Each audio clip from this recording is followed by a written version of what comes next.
Hey guys, tonight we're going to dive headfirst into a world of stone castles, intricate hierarchies, and some truly questionable hygiene practices.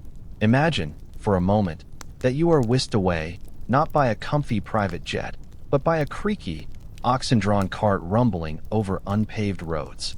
You arrive at a towering, drafty fortress, its gray walls looming against a perpetually overcast sky. The air smells of wood smoke, damp earth, and something vaguely unwashed. You're not just visiting, you're living there. You're waking up in a bed that's probably more straw than feather, facing a day where your survival isn't just about your wits, but about the whims of a king, the loyalty of your vassals, and the ever-present threat of disease. You probably won't survive this, at least not with all your teeth, but it'll be an interesting ride.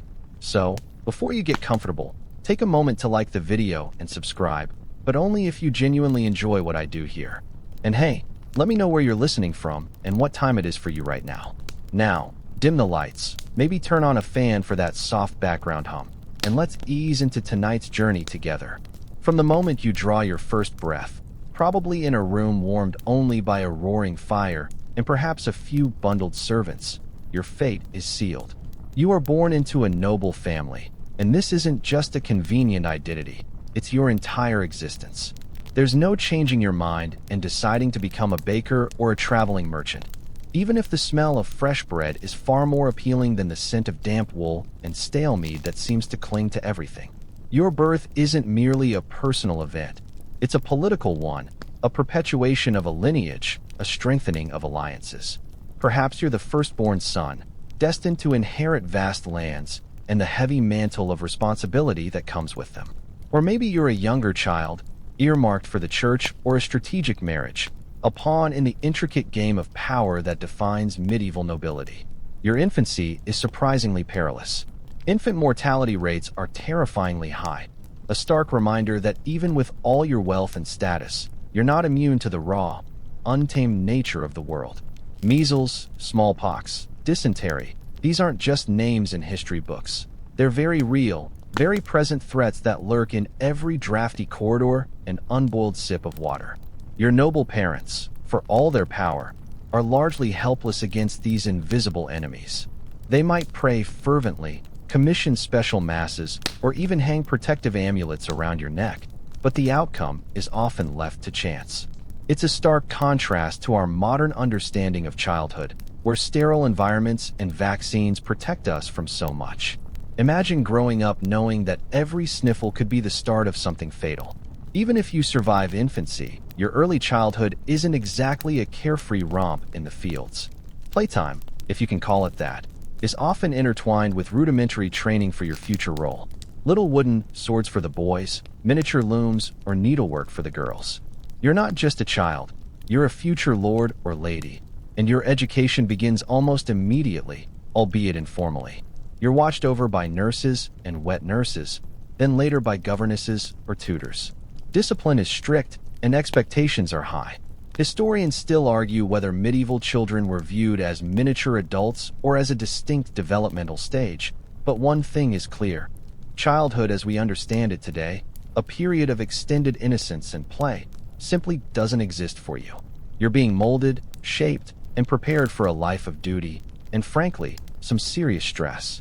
It's a bit like being born into a royal family today, only with fewer televised interviews and significantly more fleas. As you grow, your education intensifies, becoming a rigorous and often physically demanding process. Forget about lazy mornings and endless cartoons. Your day begins before dawn. For boys, your training is heavily focused on martial skills. You're taught to ride a horse almost before you can properly walk, mastering the art of staying in the saddle during a gallop, a joust, or a full-blown charge. You learn to wield a sword, not as a toy, but as an extension of your arm, practicing against wooden dummies or, eventually, live opponents. The clang of steel against steel becomes a familiar soundtrack to your childhood. Archery, wrestling, and hunting are all part of the curriculum, honing your reflexes and building your strength. It's not just about fighting. It's about survival, about leading men into battle, about defending your lands. This practical, hands-on learning is paramount. Historians still argue whether the concept of a knightly education was as formalized as later romanticized accounts suggest, but the core skills were undoubtedly drilled into you from a young age. Girls, while not trained for battle, face an equally demanding, albeit different, education. Your lessons revolve around managing a vast household, understanding complex social etiquette, and perhaps, crucially, running the estate in your husband's absence. You learn to read and write, often in Latin as well as your vernacular tongue, so you can manage accounts, correspond with other nobles, and perhaps even read religious texts. Needlework, weaving, and the preparation of medicinal herbs are all essential skills. You're taught to supervise servants, oversee the kitchen, and manage the extensive provisions needed to feed a large household. It's a bit like being thrown into the deep end of a corporate management position, but with more unpredictable plumbing and significantly less coffee. You also learn about heraldry and genealogy, crucial for understanding the intricate web of family connections and alliances that define your world. Knowing who is related to whom, and how, can be the difference between peace and war. Beyond the physical and practical training, religious instruction is central to your upbringing. You learn prayers, hymns, and the stories of the Bible. The church is an omnipresent force, shaping your worldview, dictating moral codes, and offering the promise of salvation. You attend daily mass, and perhaps even have a resident chaplain on your estate. Your tutors, often clerics themselves, impress upon you the importance of piety and good Christian conduct, though the definition of good can sometimes feel a little flexible when it comes to acquiring more land. Discipline is stern, and corporal punishment is common. There's no time out or gentle discussions about feelings. A misstep, whether in manners, studies, or combat training, could be met with a swift smack from a tutor's hand or a switch. This harsh reality is part of the preparation for a life where power is often maintained through force and where misjudgments can have dire consequences. It's a far cry from modern progressive education, wouldn't you agree? You learn respect for authority, not just out of politeness, but out of necessity and fear of direct consequences. Your social education is just as important. You learn the intricate dances of courtly behavior, the subtle nuances of status, and how to navigate the complex hierarchy of noble society. You're taught how to address those above you, those below you, and your equals, all with specific protocols and phrases. You learn the importance of generosity, displaying your wealth and power through gifts and hospitality. You understand that your reputation, your family's honor, is a fragile thing, easily tarnished by impropriety or perceived weakness. This constant pressure to perform, to uphold your family's standing, begins in your earliest years and never truly lets up. Your entire world, your very identity, is deeply entwined with the noble estate you inhabit. This isn't just a house. It's a self-contained universe, a bustling economic and social hub, and often a fortress. Imagine waking up in a drafty chamber, the air thick with the scent of rushes on the floor, and perhaps a lingering whiff of the household dogs. Your castle or manor house, whether a formidable stone keep or a sprawling timber hall, serves as the administrative center for your vast holdings. From here, you, or your appointed stewards, manage every aspect of the land. The peasants who till the soil, the livestock that graze in the fields, the forests that provide timber and game, and the rivers that offer fish and transport. It's a bit like running a small, medieval corporation, only your assets are mostly alive and can occasionally rebel. The estate is designed to be as self-sufficient as possible. Think about it. Every spoon, every candle, every bolt of cloth needs to be produced either on your land or acquired through trade. Your fields provide grains for bread and ale, and feed for your animals. Your orchards yield fruit, and your gardens provide vegetables and herbs for medicine and cooking. There are barns for storage, stables for your horses, and perhaps even a smithy where tools and weapons are forged. The sheer logistics of keeping such an operation running smoothly are mind-boggling. You're not just a landlord. You're the CEO, HR manager, and chief security officer, all rolled into one. Historians still argue whether medieval manorialism was a truly unified system across all of Europe or if regional variations were more significant, but the core principle of a self-sustaining estate remained. A crucial part of managing your estate involves collecting rents and services from your tenants. These aren't just monetary payments. Often, peasants owe you a certain number of days of labor on your domain, your directly controlled land, or a portion of their harvest. This system, known as feudalism, creates a complex web of obligations and loyalties. You provide protection and justice, and in return, your tenants provide labor, goods, and loyalty. It's a symbiotic, if sometimes brutally unequal, relationship. You might spend hours in the Great Hall, listening to disputes, adjudicating minor crimes, and reinforcing your authority. The sheer volume of petty squabbles and legal wrangling must have been exhausting. The physical structure of your home reflects your status and needs. The Great Hall is the heart of the castle, serving as a dining room, a court, and sometimes even a sleeping area for retainers.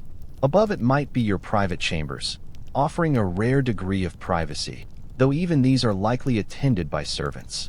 Defenses are paramount. Thick walls, watchtowers, perhaps a moat and drawbridge, all designed to protect your family and your wealth from rival lords or opportunistic bandits. This constant need for security shapes the architecture and layout of your world. You're always, subconsciously, aware of the need to protect what's yours. Beyond the physical management, there's the social aspect. Your estate is home to not just your family, but a small army of servants, retainers, and specialized craftsmen. There are cooks, stable hands, laundresses, guards, squires, and pages, all living and working under your roof. Managing this workforce, ensuring their loyalty, and maintaining discipline is another significant responsibility. It's a constant balancing act between benevolence and authority.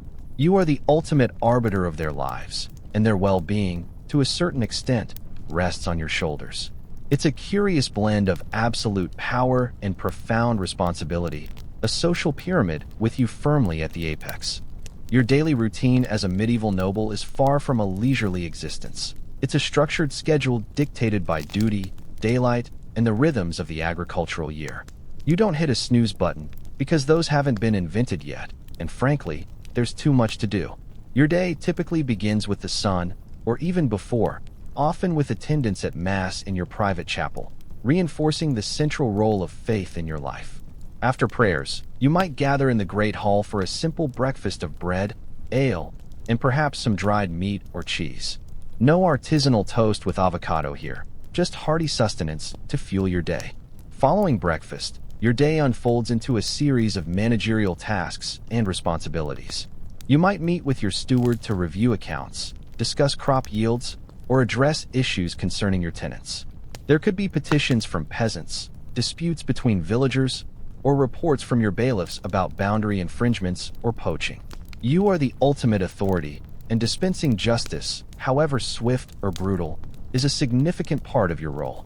Imagine having to decide the fate of someone accused of stealing a pig, knowing that your word is law and that the punishment could be severe.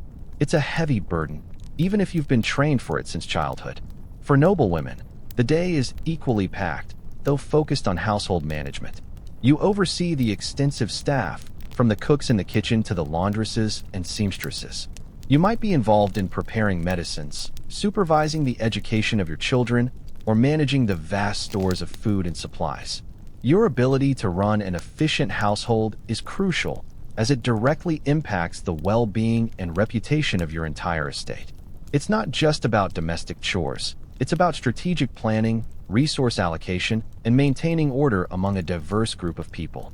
Historians still argue whether medieval noblewomen wielded significant de facto power despite their de jure subordinate status, but their influence on the household economy was undeniable. Now, let's talk about what you wear, because your clothing isn't just for warmth or modesty. It's a living, breathing billboard of your status.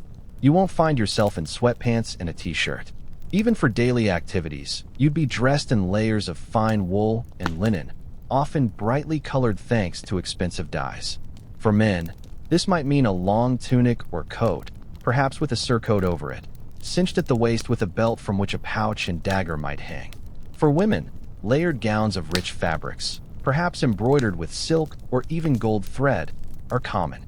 The wealthier you are, the finer the fabric, the more elaborate the decoration, and the more vibrant the colors. Think less comfort casual and more permanent formal wear. The sheer effort involved in getting dressed is quite something. There are no zippers or elastic bands. Everything is tied, buttoned, or pinned into place. And laundry? That's a whole other ordeal.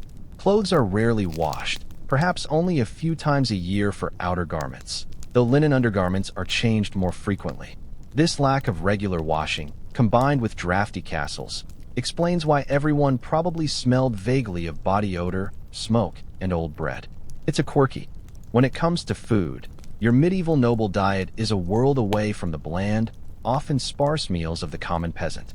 You eat well, often excessively so, and your meals are a powerful display of your wealth and status. Forget calorie counting. The goal is abundance and variety. Your day's main meal, dinner, usually takes place in the late morning or early afternoon. This isn't just about sustenance. It's a social event, a performance. Imagine sitting at the high table in the great hall, perhaps on a raised dais, looking down upon your household, knights, and favored servants. The air is filled with the clatter of trenchers, thick slices of stale bread used as edible plates, and the murmurs of conversation. Meat is a staple, and you eat a lot of it. Roasted game, like venison, boar, or rabbit, might be served alongside poultry such as swans, peacocks, or capons. Beef, mutton, and pork are also common. These aren't just cuts of meat. They're often presented elaborately, sometimes even redressed in their feathers after cooking, or shaped into fantastical forms. Imagine a roasted swan, complete with its plumage, sitting proudly in the center of the table. It's an Instagram moment, medieval style. Fresh fish, if you live near a river or coast, or salted and dried fish during Lent and on fast days, provides another protein source. Vegetables are eaten, though perhaps not in the same variety or quantity as today. Root vegetables like parsnips, carrots, though often purple or white, not orange, and onions are common, as are peas and beans. Fruits, like apples, pears, and berries, are enjoyed when in season. Spices, expensive and imported, are heavily used to flavor dishes and demonstrate your ability to afford such luxuries. Pepper, cloves, nutmeg, and cinnamon are highly prized, turning simple stews into exotic delicacies. This love for intense spices is a quirky tidbit that sets medieval cuisine apart. They weren't just for preservation, but for flavor and status. Bread, usually made from wheat, is a constant on your table, though it's often dense and coarse. You might use it as a trencher, soaking up the juices of your meal, and then give the soaked bread to the poor after the meal. Ale and wine are the beverages of choice, consumed in large quantities by everyone, including children, as water sources are often unreliable and unsafe. Imagine starting your day with a tankard of ale instead of coffee. Certainly wakes you up. Feasts are on another level entirely. These grand events celebrate special occasions, a marriage, a religious holiday, a significant victory, or the visit of an important lord. The great hall would be decorated, and minstrels or jesters might provide entertainment. Courses would be served sequentially, each more elaborate than the last. Historians still argue whether medieval feasts were primarily about gluttony or strategic displays of power and hospitality, but they certainly served both purposes. These are performances of power, where your generosity and wealth are on full display. You're not just feeding your guests, you're impressing them, building alliances, and reinforcing your social standing. The sheer scale of food preparation for such an event is staggering, requiring dozens of cooks, scullions, and servers, all working in a bustling, smoke-filled kitchen.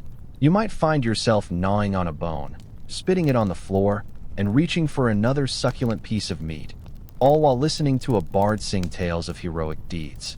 It's a loud, vibrant, sometimes messy affair, a true sensory overload that perfectly encapsulates the opulence of your noble life. Now, let's address a topic that often gets a gentle smirk when we talk about medieval times: health and hygiene. Despite your privileged position, you're living in an era where medical knowledge is rudimentary at best, and personal cleanliness is viewed through a very different lens. Forget daily showers and meticulous dental routines. Your concept of hygiene is, shall we say, a bit more au naturel. You likely don't bathe every day, or even every week. A full-body bath might be a rare luxury, perhaps once a month, or even less frequently, using large wooden tubs filled with heated water that's been laboriously carried from a well. It's a major production, not a quick scrub. This lack of regular washing contributes to a constant companion, fleas and lice. They are an unavoidable part of life, even for nobles, making for an itchier existence than you're probably used to. Your teeth? Well, let's just say medieval dentists were few and far between, and their methods were forceful. You might use rough cloths or herbs to clean your teeth, but cavities and tooth decay are common, often leading to painful abscesses and early tooth loss. The idea of fresh breath is probably a foreign concept. Imagine living with persistent toothaches and the constant awareness of less than pleasant odors from your own mouth, let alone everyone else's. It's a quirky tidbit that perhaps makes you appreciate your modern toothbrush a little more. Disease is a constant specter, even for the wealthy. The Black Death, though occurring later in the medieval period for some, is a stark reminder of how vulnerable everyone is to epidemics. Even common ailments like the flu, measles, or dysentery can quickly turn deadly without modern medicine. Doctors, known as physicians, rely on theories like the four humors: blood, phlegm, yellow bile, and black bile, believing that imbalances in these humors cause illness. Treatments often involve bloodletting, purging, or herbal remedies that may or may not be effective. You might consult an apothecary for herbal concoctions or even a barber surgeon for more invasive procedures, which, frankly, sound terrifying. Historians still argue whether medieval medical practices had any true efficacy beyond placebo, but their understanding of disease transmission was certainly limited. Sanitation is virtually non-existent by modern standards. Waste disposal is primitive, often involving cesspits or simply throwing refuse into the streets or moats. While your castle might have garderobes, primitive toilets that empty into a pit or ditch, they aren't exactly flushing systems, and their effectiveness varies. This contributes to the spread of disease, as contaminated water sources are common. You might drink ale or wine primarily because the water supply is often unsafe. The air itself, particularly in urban areas or around the castle, carries the scent of human and animal waste, unwashed bodies, and rotting food. Despite these grim realities, nobles do attempt to maintain a degree of cleanliness relative to their understanding. Perfumes and scented waters are used to mask odors. Fine linen shirts are changed regularly to absorb sweat and grime. Baths, when taken, might be infused with fragrant herbs. But the underlying conditions, lack of germ theory, poor waste management, and limited access to truly effective medicine, mean that life is inherently precarious, and even a minor infection could become a fatal ordeal. So, while you might be living in luxury compared to a peasant, your chances of surviving to a ripe old age are significantly lower than what you'd expect today. Now, let's talk about love, or rather, the distinct lack of it, in your noble life. Forget romantic comedies and grand declarations. Your marriage is not a matter of personal choice or passionate affection. It is, first and foremost, a strategic alliance, a carefully calculated move on the grand chessboard of medieval politics and economics. You are a valuable asset, a pawn to be moved to strengthen your family's landholdings, forge new military alliances, or solidify existing power structures. Imagine having your entire future decided for you, not by your heart, but by the needs of your lineage. It's less meet-cute and more merger and acquisition. For noble sons, your marriage might bring a valuable dowry, land, money, or even powerful connections. It could secure peace with a troublesome neighbor or unite two families against a common enemy. You might meet your betrothed for the first time only shortly before the wedding, a stranger who will become your life partner and the mother of your heirs. There's a certain pragmatic acceptance of this reality. Personal happiness is secondary to familial duty and dynastic survival. You might learn to respect or even grow fond of your spouse, but love as we understand it is a bonus, not a prerequisite. For noble daughters, the situation is often even more stark. You are frequently betrothed as a child, sometimes as young as 7 or 8, though marriages are usually consummated when you reach an age of maturity, typically around 12 to 14. Your primary purpose is to bear healthy, legitimate heirs, especially sons, to ensure the continuation of your husband's line. Your dowry, often significant, is a crucial part of the deal, representing your family's investment in the alliance. You leave your childhood home, often traveling a considerable distance, to live in a new, unfamiliar castle among strangers. It's a lonely prospect, and your success is measured by your fertility and your ability to manage your new household.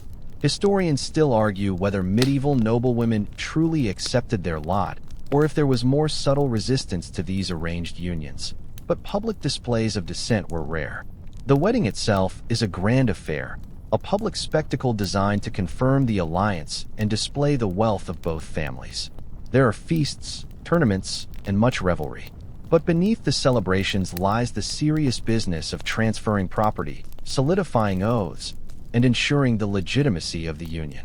The church plays a vital role, sanctioning the marriage and ensuring its adherence to religious law, though dispensations for marriages between close relatives are common, highlighting the pragmatic over the pious when land is involved. While passion isn't the foundation, marriage does come with certain expectations. Loyalty and fidelity, at least from the wife, are paramount to ensure the legitimacy of heirs. For men, affairs are often tolerated, though discreetly, particularly if they do not threaten the lineage. This double standard is a quirky tidbit that reveals much about the gender inequalities of the time. Children, once born, are often raised by wet nurses and servants, with parents maintaining a more distant, formal relationship. Your bond with your spouse might develop over years of shared responsibility and mutual support, perhaps blossoming into affection, but it's a journey often taken without the initial spark we associate with romance. The survival of your house, the continuation of your name, that is your true marital contract. As a medieval noble, your life is not just about managing estates and forging alliances. It's intrinsically linked to warfare and chivalry. From a young age, you are trained to be a warrior because the ability to fight, to lead men into battle, and to defend your lands is paramount to your survival and status. You don't just own a sword. You are a sword, an instrument of your family's power. Imagine the clang of steel, the thud of a training dummy, the smell of sweat and leather. These are the scents of your childhood. Your training begins early, often as a page at the age of 7 or 8, where you serve a lord or lady, learning manners, basic literacy, and the fundamentals of weaponry. You might fetch water for your lord's bath, serve at table, or clean armor. It's a bit like an intense, live-in internship where you're always on call. By your early teens, you graduate to a squire. This is where the serious military training begins. You attend your knight in battle, carry his shield, help him don his armor, and care for his horse. You practice with real weapons, honing your skills in sword fighting, lance combat, and archery. You learn to ride in full armor, which is far heavier and more restrictive than you might imagine. Historians still argue whether the concept of squireship was universally applied or if it varied greatly between regions and individual lords. When you're around 20 or 21, assuming you've proven your worth and skill, you undergo the ritual of knighting. This can be a solemn ceremony in a church or a boisterous affair on a battlefield, but it marks your official entry into the ranks of armored warriors. From this point on, you are expected to fight when called upon by your overlord, whether to defend your own territory, join a king's campaign, or even participate in a crusade. Warfare is brutal and personal. There's no drone warfare or guided missiles. It's face-to-face combat with swords, axes, and lances, often fought on horseback. The sounds of battle, shouts, screams, the clash of metal, the thud of bodies, would be etched into your memory.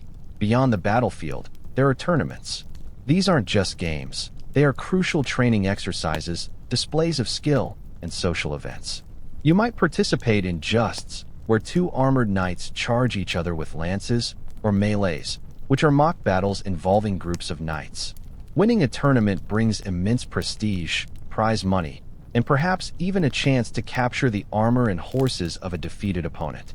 It's a high-stakes performance, a chance to prove your prowess and earn renown. It's a quirky tidbit that these games were often as dangerous, or more so, than actual skirmishes, with broken bones, severe injuries, and even death being common outcomes. Underpinning all this is the concept of chivalry. This is a code of conduct that, in theory, governs the behavior of knights. It encompasses courage, honor, loyalty to your lord, protection of the weak, especially women and the church, and generosity. In practice, chivalry is often more aspirational than strictly adhered to. You might swear oaths of loyalty and uphold the code in front of your peers, but the realities of medieval warfare often make for harsh, pragmatic decisions. Still, the ideal of the chivalrous knight is a powerful cultural force, influencing art, literature, and the very self-image of the nobility. It's a constant tension between the brutal necessities of survival and the idealized virtues you are taught to embody.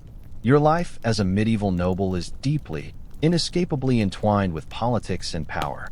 You aren't just a landowner, you're a significant player in a complex, often dangerous, game.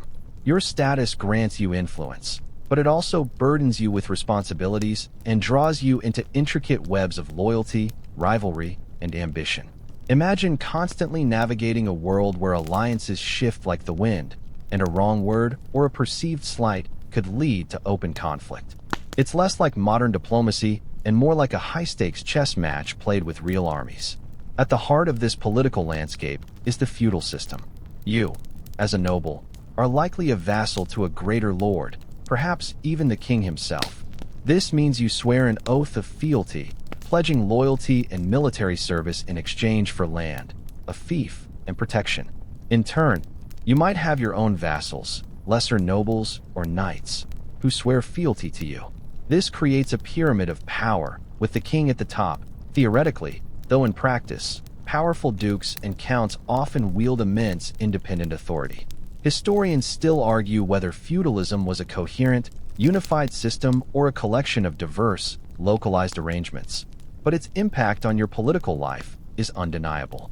Your power isn't just military, it's also judicial and administrative. Within your lands, you often hold seigneurial rights, meaning you can hold court, dispense justice, and levy taxes. This gives you direct control over the lives of your tenants and considerable local authority. You might spend hours hearing legal cases, arbitrating disputes, and imposing punishments, from fines to the stocks, or even, in grave cases, execution. This blend of judicial and executive power makes you a miniature monarch within your own domain. It's a heavy responsibility, and your decisions have immediate, tangible consequences for hundreds, if not thousands, of people. Your involvement in broader politics depends on your rank and proximity to the king or other powerful magnates. You might be called to a royal council, participate in debates about succession, taxation, or war, or even lead a delegation to a foreign court. These gatherings are not always formal or polite. They can be boisterous, drunken affairs, filled with backroom deals, whispered conspiracies, and veiled threats.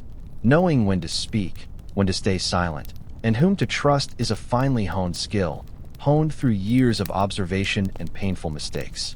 Succession is a constant political concern. Ensuring a male heir is paramount to preventing your lands from being divided or claimed by rivals. If a lord dies without a direct male heir, the resulting power vacuum can lead to bitter inheritance disputes, civil wars, and even the complete dissolution of a noble house. This pressure to produce sons is a powerful driving force in your life, as we touched on earlier with marriage. Beyond formal structures, personal relationships, family connections, and strategic marriages, remember that crocodile dung sunscreen. Oh wait, that was from a different era. But the principle of strategic alliances holds, are vital for maintaining and increasing your power.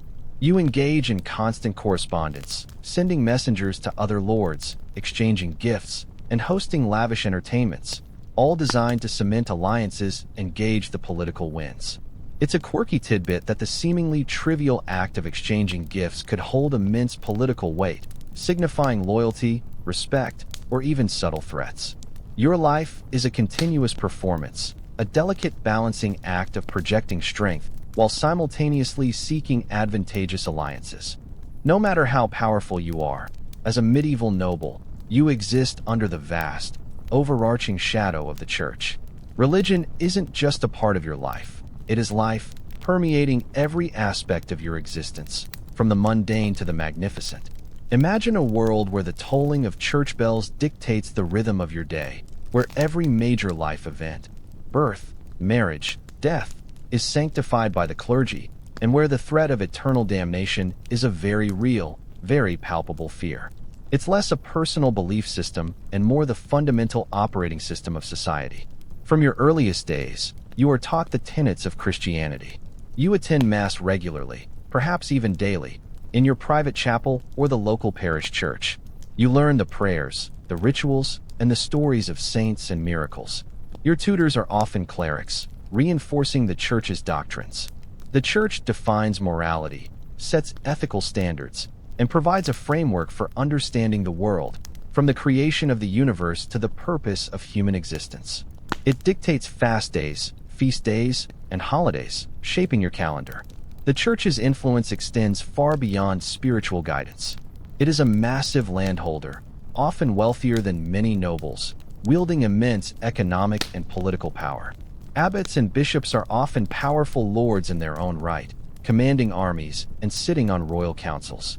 You might find yourself negotiating with a powerful bishop over land disputes, or seeking the favor of a local abbot for spiritual or even political assistance. The church also provides the only truly universal legal system, canon law, which governs everything from marriage to inheritance. Historians still argue whether the medieval church was primarily a spiritual guide or a powerful political entity, but in your daily life, it was undoubtedly both. Piety is not just a personal virtue, it's a public display of your status and righteousness. You might commission lavish altarpieces, donate valuable relics to local churches, or endow monasteries with land and funds. Building a chapel or contributing to a cathedral is a common way to demonstrate your devotion and perhaps ensure a favorable place in the afterlife. You might go on pilgrimages to holy sites, sometimes arduous journeys that involve considerable hardship, all to gain spiritual merit or seek miraculous cures. It's a quirky tidbit that some nobles even paid for chantry chapels where priests would perpetually pray for their souls after death, a medieval form of spiritual life insurance. The fear of excommunication is a powerful deterrent. To be excommunicated means to be cut off from the church, denied the sacraments, and effectively condemned to hell in the eyes of society. It's not just a spiritual punishment. It carries immense social and political consequences, as your vassals might be released from their oaths of fealty and your authority undermined. This makes the church a formidable force, capable of challenging even kings. Confession and penance are regular parts of your life, providing a way to seek forgiveness for sins and alleviate the burden of guilt. You constantly strive to reconcile your worldly ambitions and often violent actions with the church's teachings, a sometimes impossible balancing act. Even with all the duties, politics, and piety, you, as a medieval noble, still find time for entertainment and leisure. Life isn't all grim fortresses and solemn councils. There are moments of respite, often revolving around activities that reinforce your social standing and prepare you for your martial duties. Imagine the relief as the sun begins to set and the day's heavy responsibilities momentarily recede, making way for diversions. Hunting is perhaps the most popular and prestigious form of entertainment. It's not just a sport, it's a vital skill, honing your horsemanship, archery, and tracking abilities, all crucial for warfare. You, along with your retinue, might ride out with a pack of hounds, pursuing deer, wild boar, or even bears. The thrill of the chase, the physical exertion, and the eventual feast of fresh game make it a highly anticipated event. Falconry, the art of hunting with trained birds of prey, is another favored aristocratic pastime, requiring patience and skill. Imagine the sight of a magnificent falcon soaring high, then swooping down to strike its prey, a truly captivating spectacle. It's a quirky tidbit that specific birds were often associated with different noble ranks. Only kings could hunt with gerfalcons, for example. Tournaments, as we've discussed, serve a dual purpose as both training and spectacular entertainment. The joust, with its thunderous charges and shattering lances, draws crowds from far and wide, providing a thrilling display of courage and skill. These events are often accompanied by elaborate feasts, music, and dancing, creating a festive atmosphere that breaks the monotony of daily life. They are a chance to show off your new armor, your horsemanship, and your martial prowess, cementing your reputation among your peers. Inside the castle, various forms of entertainment keep you amused. Board games like chess, backgammon, and dice games are popular, testing your strategic thinking, or simply providing a means for gambling. Music is a constant presence. Minstrels, bards, and troubadours travel between noble courts, singing epic poems of heroic deeds, playing lutes and harps, and telling tales. You might even have resident musicians in your household. These performances aren't just for background noise. They're the primary source of news, history, and storytelling in an era before mass media. Feasting and drinking are, of course, central to all forms of leisure. The lavish meals, often accompanied by copious amounts of ale and wine, turn into boisterous celebrations. Storytelling, riddles, and even simple parlor games contribute to the revelry. It's a stark contrast to the quiet, sometimes solitary nature of modern entertainment. Here, leisure is a communal activity, reinforcing social bonds and hierarchy. Historians still argue whether the constant pursuit of leisure by nobles contributed to the economic exploitation of their peasants, but the resources consumed were undeniably vast. While there are moments of lightheartedness, the underlying purpose of much of your leisure is to maintain your social standing, sharpen your skills, and cement alliances. Even a game of chess might be played with an underlying political tension, each move subtly reflecting power dynamics. Your entertainment is rarely purely for personal pleasure. It's another facet of your noble identity, another performance in the grand play of medieval life. While your noble estate is the center of your world, travel and journeys are an unavoidable, if often arduous, part of your medieval life. Forget high-speed trains or comfortable flights. Even short distances require significant effort and are fraught with peril. Imagine the dust, the mud, the biting cold or sweltering heat, all while bumping along on horseback or in a rudimentary cart.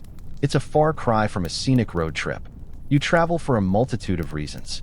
Perhaps you're summoned to the king's court for a council meeting or a military campaign.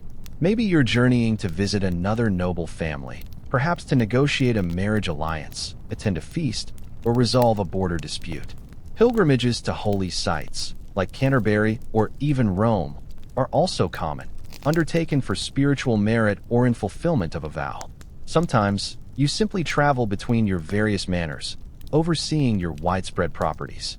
Each journey is a significant undertaking, requiring careful planning and substantial resources. Your primary mode of transport is horseback. You ride with your retinue, knights, squires, servants, and guards, a visible display of your status and a necessary precaution against bandits. Roads are often little more than well-worn tracks, unpaved and susceptible to the whims of the weather. Rain turns them into muddy quagmires, making progress painfully slow, while dry spells kick up choking clouds of dust. Imagine covering only 20 to 30 miles in a day, if you're lucky, and that's on a good horse with clear paths. For your baggage and less agile members of your party, cumbersome carts or wagons are used, making the journey even slower. Accommodation on the road is a mixed bag. If you're lucky, you might stay in another noble's castle or a monastery, where you can expect hospitality, even if it's drafty and the food is unfamiliar. However, many nights might be spent in less salubrious conditions, at an inn that's probably infested with fleas and has questionable food, or even camping outdoors in all weather. Safety is a constant concern. Bandits and outlaws prey on travelers, and even rival lords might see a lone noble party as an opportunity. Your armed escort isn't just for show, it's a vital protection. It's a quirky tidbit that sometimes the best way to ensure safe passage was to send a herald ahead to announce your arrival, almost like a medieval VIP escort service, but even that wasn't foolproof. The logistics of medieval travel are staggering. You need to carry provisions, fodder for horses, spare equipment, and often, considerable sums of money or valuables. Rivers must be forded or crossed by ferry, a potentially dangerous operation. Bridges are rare and often in poor repair. Communication is slow. News travels only as fast as a messenger on horseback, making real-time coordination virtually impossible. Historians still argue whether medieval roads were primarily for trade or for military movement. But for you, they are simply the necessary, often unpleasant, conduit between your home and your destination. Every journey is an adventure, a test of endurance, and a reminder of how vast and untamed the world feels beyond the familiar walls of your castle. Central to your noble existence is the complex and often demanding relationship you have with your servants and vassals. You are not just a person.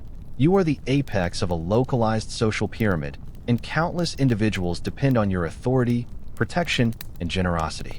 Imagine the sheer weight of responsibility, knowing that the well-being and livelihood of an entire community rests, in large part, on your decisions. It's like running a deeply interconnected, multi-generational family business, but where the employees also happen to be your tenants and, sometimes, your soldiers.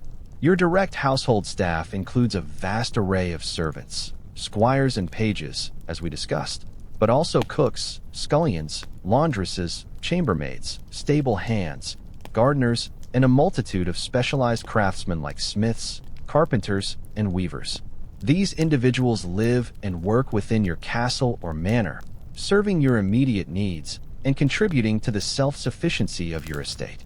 They are not merely employees. Many are born into service, and their families may have served yours for generations, creating a strong, if unequal, bond of loyalty. Managing this diverse workforce requires constant supervision, discipline, and a shrewd understanding of human nature. You are expected to provide them with food, lodging, and protection, and in return, you demand absolute obedience and diligent service. Beyond your immediate household are your vassals. These are typically lesser nobles or knights who have sworn an oath of fealty to you, in exchange for military service, advice, and financial aid, often in the form of specific feudal dues or aids, at times like your daughter's marriage or your son's knighting. You grant them the use of land, fiefs, and provide them with protection. This is the cornerstone of the feudal system, creating a cascading chain of loyalties and obligations that theoretically binds the entire realm together, from the king down to the lowest knight. It's a bit like a medieval franchise agreement, but instead of selling fast food, you're providing security and access to land. The relationship with your vassals can be a delicate balancing act. While they owe you loyalty, they also have their own interests and ambitions. Maintaining their fealty requires a blend of firm leadership, generosity, and the occasional display of force.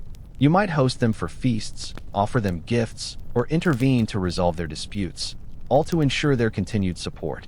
Conversely, a weak or unjust lord risks rebellion, or simply having his vassals transfer their loyalties to a more powerful or benevolent neighbor. Historians still argue whether the feudal contract was truly a two-way street, or if the power dynamic overwhelmingly favored the lord, but there was certainly an expectation of mutual obligation. Then there are the peasants, the vast majority of the population, who live on your land. They are not your vassals in the same way knights are, but they are tied to the land and to you. They farm the fields, produce the food, and provide the labor that sustains your entire noble lifestyle. They owe you rents, labor service on your domain, and various other dues and taxes. You, in turn, are expected to protect them from external threats and administer justice within your manorial court. Their lives are hard, often brutal, and entirely dependent on the harvest and your policies.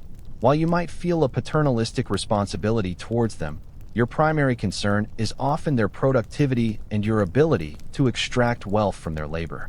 It's a curious tidbit that peasants often had more customary rights than you might imagine, and sometimes even successfully appealed to higher courts against an unjust lord, though such instances were rare. The sheer reliance on human and animal labor, managed through this complex hierarchy, underpins every aspect of your privileged existence. In your life as a medieval noble, you are deeply embedded within a system of justice and law that is often arbitrary, personal, and brutally direct. Forget the detached, procedural legal systems of today. Here, justice is often dispensed by you, or your representatives, and it reflects the power dynamics of the age. Imagine being both the chief prosecutor and the judge, sometimes even the executioner, in your own domain. It's a system designed to maintain order and reinforce authority, sometimes at the expense of fairness. Within your own lands, you hold what are known as seigneurial courts or manorial courts. These are where minor disputes among your peasants and tenants are heard, and where petty crimes are judged. Someone accused of stealing a pig, encroaching on a neighbor's land, or failing to perform their labor services would be brought before you or your steward. The punishments can vary widely, from fines and public humiliation, like the stocks, to corporal punishment, like flogging. Serious crimes, like murder or treason, are usually reserved for the king's courts, but your local justice is swift and, from your perspective, efficient. There's no complex appeals process. Your word often stands. It's a bit like being a local sheriff, judge, and jury all rolled into one, only with significantly less paperwork. The law itself is a patchwork of custom, feudal obligations, and, increasingly, royal decrees. There's no single, unified legal code across the entire realm. Rather, local customs and traditions often hold sway. This means that what might be a crime in one part of the kingdom could be overlooked in another. This variability is a quirky tidbit that would make a modern lawyer tear their hair out. Understanding these local customs and precedents is crucial for exercising your authority effectively. For more serious offenses or disputes between nobles, you might find yourself involved in royal courts or even direct appeals to the king. These courts are often less about abstract justice and more about asserting royal authority and mediating conflicts between powerful subjects. Trials by combat, where the accused and accuser fight to determine guilt, are not unheard of, particularly among the nobility, reflecting a belief that God would grant victory to the righteous. While these are becoming less common by some points in the medieval era, the underlying principle of a divine verdict remains. Historians still argue whether the decline of trial by combat was due to growing rationality or simply the church's opposition to bloodshed. Punishment for crimes, especially against property or authority, is severe. Theft can result in mutilation, like the loss of a hand, or even execution. Treason, the ultimate crime against a lord or king, carries the most brutal penalties, often involving public dismemberment. The spectacle of public executions serves as a stark warning to others, a grisly reinforcement of the law. You are expected to enforce these laws, not just to protect your property, but to maintain the social order and your own position within it. Being above the law is a dangerous illusion. While you wield immense power, you are still bound by your oaths of fealty to your overlord, and ultimately, to the king. A noble who disobeys a royal summons, rebels against the crown, or commits acts of gross injustice might find themselves facing the full wrath of the king's justice, which can mean forfeiture of lands, imprisonment, or even execution. So, while you deal out justice, you are also constantly aware that you are subject to a higher authority and that a misstep can cost you everything. Ultimately, your life as a medieval noble is deeply, profoundly shaped by the imperative of legacy and succession. Your existence isn't just about you. It's about the continuation of your lineage, the preservation of your family's name, and the expansion of its power and wealth. Every decision you make, from your marriage to your political maneuverings, is filtered through the lens of what it means for future generations. Imagine the immense pressure of knowing that your entire purpose is to ensure the survival and prosperity of a line that stretches back centuries and, hopefully, forward into infinity. The production of a male heir is paramount, an obsession that underlies much of your marital life. Without a son, your lands could be divided, claimed by distant relatives, or revert to your overlord. A daughter, while valuable for forging alliances through marriage, cannot typically inherit the primary title and lands, though there are regional exceptions. The anxiety surrounding an unfertile marriage or the birth of only daughters must be immense, driving you to desperate prayers, pilgrimages, and perhaps even contemplating a petition for annulment. It's a stark reminder that personal desire takes a backseat to dynastic survival. As you age, your focus shifts increasingly to preparing your heir. You ensure he receives the rigorous education and training required of a future lord, the martial skills, the political acumen, the understanding of estate management, and the unwavering devotion to the church. You teach him the intricate web of family alliances and rivalries, passing down the wisdom of generations. The transition of power upon your death can be a fragile moment for the family, and you strive to ensure a smooth, uncontested succession, ideally with your heir having already demonstrated his capabilities. Beyond direct inheritance, you also work to leave a lasting mark on your world. This might involve commissioning the construction of a new church or chapel, founding a monastery, or endowing a university. These acts of patronage aren't just displays of piety. They are investments in your spiritual legacy and monuments to your family's power and generosity. Building projects, like adding a new tower to your castle or improving the defenses of your town, also serve as enduring physical testaments to your reign, ensuring your name is remembered long after you are gone. It's a quirky tidbit that many noble wills meticulously detailed arrangements for prayers and masses to be said for their souls for centuries after their death, reflecting a deep concern for post-mortem well-being and recognition. The concept of family honor and reputation is inextricably linked to this desire for legacy. A stain on the family name, through cowardice, injustice, or disloyalty, could diminish your standing for generations. Conversely, heroic deeds, wise governance, or a particularly advantageous marriage could elevate your family's prestige for centuries. You are constantly aware that you are a temporary custodian of a much larger, enduring entity, your noble house. Historians still argue whether medieval nobility was a truly cohesive class or if regional differences and individual ambition led to constant fragmentation, but the drive to perpetuate one's lineage was a universal motivator. As your time draws to a close, perhaps from illness, injury sustained in battle, or simply old age, you likely make your final confessions, receive last rites, and prepare your soul for the journey to the afterlife, surrounded by your family and household. Your death is not just a personal tragedy. It's a critical moment for your lineage, the ultimate test of the preparations you've made for your succession. The funeral rites are elaborate, a final display of your family's status, ensuring that your passing is noted and your legacy is formally acknowledged.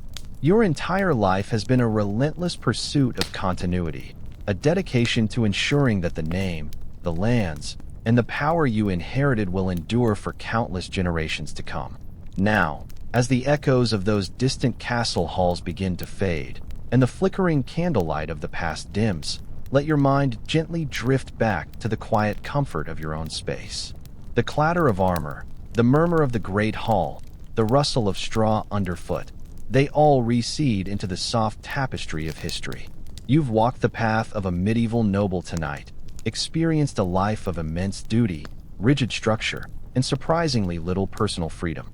It was a world both grand and grimy, powerful and perilous, and now, it gently slips away, leaving only the quiet hum of your fan and the stillness of the night. Take a deep, slow breath. Let the stories settle into your subconscious, like dust motes settling after a long, fascinating journey. Allow your thoughts to grow soft, your body to relax, and your mind to find its peace. The weight of crowns and the clamor of battle belong to another time, another you. Tonight, there is only quiet. Let yourself drift, soft and slow, into the very deepest, most peaceful sleep. Sweet dreams.